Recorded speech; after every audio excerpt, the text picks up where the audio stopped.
অষ্টম শ্রেণীর 6.2 অনুশীলনীর 8 নম্বর প্রশ্নের সমাধান করতে সাথেই থাকুন। x ও y সংখ্যা দুটির বিয়োগফলের অর্ধেক হচ্ছে 4। অর্ধেক হচ্ছে 4। বড় সংখ্যাটির সাথে ছোট সংখ্যাটির 3 গুণ যোগ করলে যোগফল 20 হয়। যোগফল কত হবে?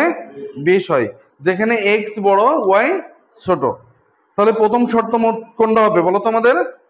প্রথম শর্ত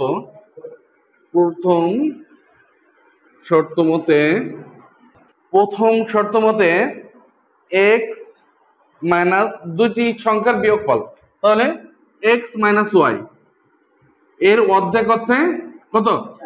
4। তাহলে এর অর্ধেক কত? x minus y by 2 equal to কত? 4। এটা কি বুঝতে পারছো? বা নিচে কি 1 আছে না 4 এর নিচে একটা, এই 2 এর সাথে 4 গুণ করলে কি হয়? আর 1 এর সাথে এটা x minus y equal to 8। এটা অ্যান্সার।